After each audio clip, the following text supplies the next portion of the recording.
everybody. Welcome to another episode in our Behind the Screens series. I'm really excited to welcome Leah Bonvissuto, founder of PresentVoices, to the show today. Leah, welcome. Thank you so much for being here. Thanks, Stephanie, for having me.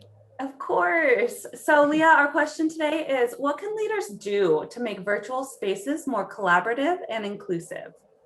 Stephanie, it's such an important question as we're entering and passing year 2 of our not so new virtual reality. Yes. And we were thrust into this a year ago so quickly. And now we're really wanting some more presence, some more power in these spaces, and the ability to be more purposeful too, right? And I think the most important thing to realize is that virtual spaces are here to stay. They're not going to go anywhere as we begin to reemerge. Right. And then, of course, that virtual spaces are personal spaces. It's really the way it is. We're literally in our homes right now, right? Mm-hmm. And so many people have been working out of their homes for the past year.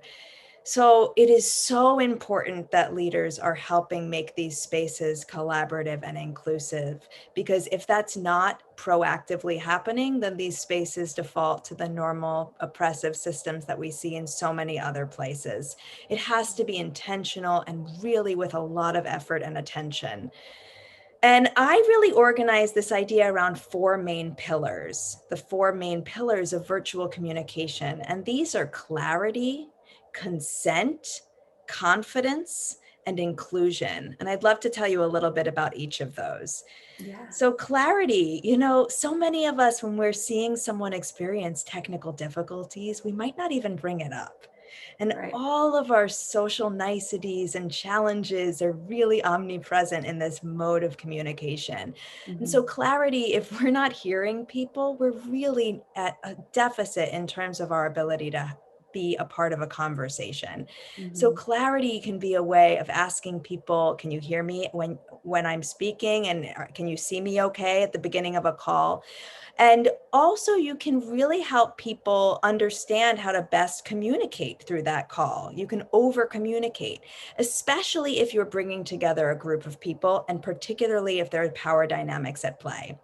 Right. So clarity is so important. The next pillar is consent.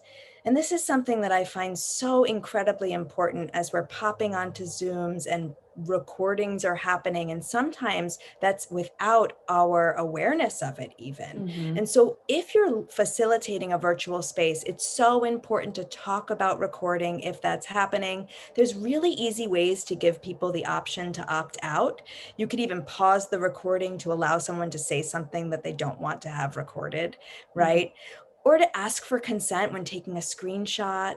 Or even, and this is big, that workplaces should encourage people to have video on, but they should give them the option to keep it off if they're experiencing either technical difficulties or if they're managing childcare or other caretaking. It's so important. So consent. And inclusion, of course, is for any virtual space that's over 8 people or so, you do want to help people understand how to interact. Otherwise, the most vocal people will speak the most, and that can be really damaging to inclusion. And so helping people understand how to connect, giving them some options, helping people understand they can raise a visual hand, they can use nonverbal feedback in Zoom and other softwares, which is really helpful. Yeah. Also, nonverbal feedback, the audience can actually tell you if you're going too fast or if you're going too slow, and you can actually help people feel really included in that way.